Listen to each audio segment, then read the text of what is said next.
अस्सलाम वालेकुम, नमस्ते। मैं शेख मोहम्मद राशिद अब्दुल नूर एकीकृत कृषि फार्म। अभी हमारे तालाब पे एक डॉक्टर साहब आए हुए हैं जिनका नाम है डॉक्टर वर्मा जी, ठीक है।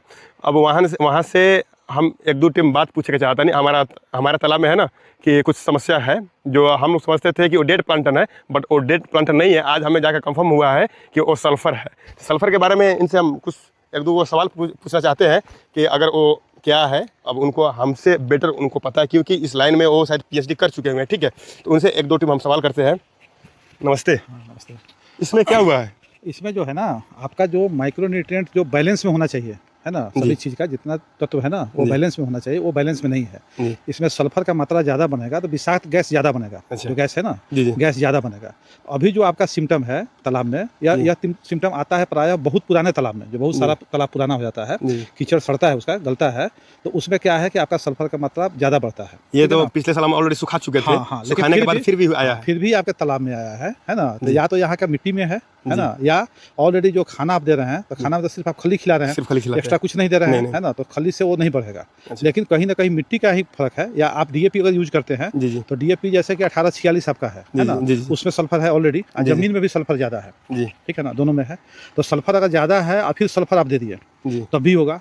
या आप मतलब कि एसएसपी यूज किए, उसमें आपका सल्फर है, तो जो रासायनिक खाद आप उपयोग कर रहे हैं उसके थ्रू सल्फर का मात्रा इसमें बढ़ सकता है, ठीक है ना।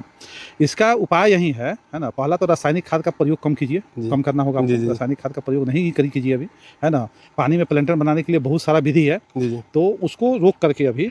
और अभी हम लोग इसमें क्या है कि प्रोबायोटिक्स देंगे सॉइल के लिए, जो नीचे से आपका जो कचरा है उस सबको क्लियर करे।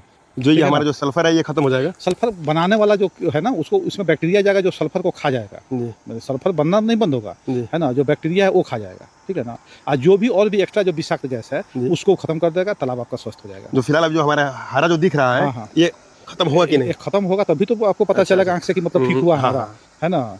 अगर खत्म नहीं होगा तो फिर कैसे पता चलेगा? अगर जो यह सिंपल हरा रहता, पानी में घुलनशील हरा रहता, ये जो एक हरा होता है जो मछली उसको खाती है, सिल्वर खाती है, तो वो अगर नहीं खाई तो मछली आपका डेड प्लेंटर में जाएगा। मतलब जो प्लेंटर नहीं खा पाई वो उसको हम लोग बोलते हैं डेड प्लेंटर हो गया, ठीक है। लेकिन यह जो आपका जो हरापन है ना, हल्का क्या बोलते हैं, अबीर टाइप का कलर लेकर के, अबीर के रंग का लेकर के, तो यह विषाक्त गैस है, यह आपका प्लेंटर है ना। जो हम लोग इसके लिए प्रोवाइड करेंगे दवा, उससे आपको रिजल्ट दिखाई देगा कि ऑलरेडी सामने से बनना खत्म हो गया। बनने का प्रक्रिया खत्म नहीं होगा तो फिर निकलते रहेगा ना, उसको जड़ से खत्म करना पड़ेगा।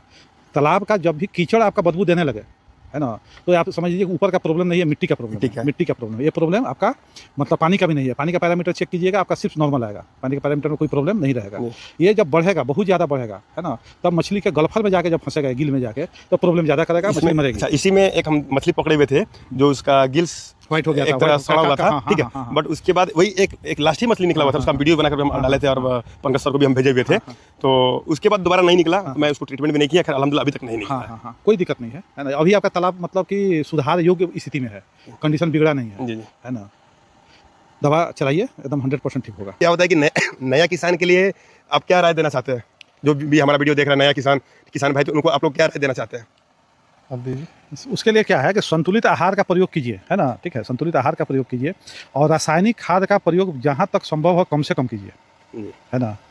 बस यही चाहिए। संतुलित मात्रा में आप मतलब कि गिनती के हिसाब से बच्चा डालिए अच्छा पालन के लिए। ज़्यादा बच्चा डालिएगा तब भी क्या है कि मतलब ग्रोथ अच्छा आपका नहीं आएगा, है ना। तो किसान को तो यही चाहिए ना कि ग्रोथ हमारा अच्छा हो। बहुत सारे किसानों को कट्ठा में कितना बच्चा डाला जाता है उनको पता नहीं है। मतलब कि एक गुना भाग होगा कि आपके हिसाब से एक कट्ठे का कितना बच्चा डाल सकते हैं। देखिए दो चीज़ देखना है ना। सबसे पहले क्या है कि हमको मछली कौन सा निकालना है और किस साइज में निकालना है। ऐसे मानक परिणाम में देखा जाए तो 1 केजी साइज अगर आप बनाते हैं, 1 केजी का साइज मछली निकालते हैं, तो 1 एकड़ तालाब में, 1 एकड़ तालाब मतलब 4000 स्क्वायर मीटर लगभग होगा, ठीक है ना।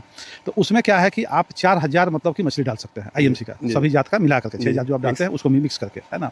वहीं पंगास का करते हैं तो 1 वर्ग मीटर में आप 5 तक डाल सकते हैं। 1 वर्ग मीटर में यहाँ 1 हुआ ना, है ना। आईएमसी और पंगेसियस को डाल रहे हैं तो 5 तक डाल सकते हैं। लेकिन वो डिपेंड करता है कि आपके पास मतलब कि उसको संभालने का कैपेसिटी कितना है, दाना खिलाने से लेकर बच्चा को लेकर के, है ना। संतुलित नहीं डालने पर फिर प्रॉब्लम है। तो हमारे तरफ जो भी है कि सब लोग कार्प है ना, तो आपको टारगेट लेकर चलना पड़ेगा ना। जैसे क्या है कि आपके नेपाल के परिदृश्य में, ठीक है ना, चले जाइए पश्चिम में चले जाइए। आपको कौन जगह है पंकज जी?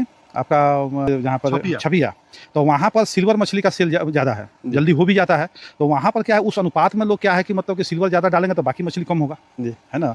यहाँ पर अगर रेहू का ज़्यादा डिमांड है तो उसके अनुपात में उसको बढ़ाएंगे तो उसके अनुपात में बाकी मछली का कम करना पड़ेगा। तो पहले आपको टारगेट एक फिक्स करना होगा कि हमें कौन सा करना मछली क्या को है, करना क्या है। जी। हमको रिजल्ट एक निकालना पड़ेगा ना, जी, हमको जी। इस मछली को मेन लेके चलना है। सबको एक सामान लेके चलिएगा तो फिर कल्चर नहीं होगा, वो नहीं हो पाएगा।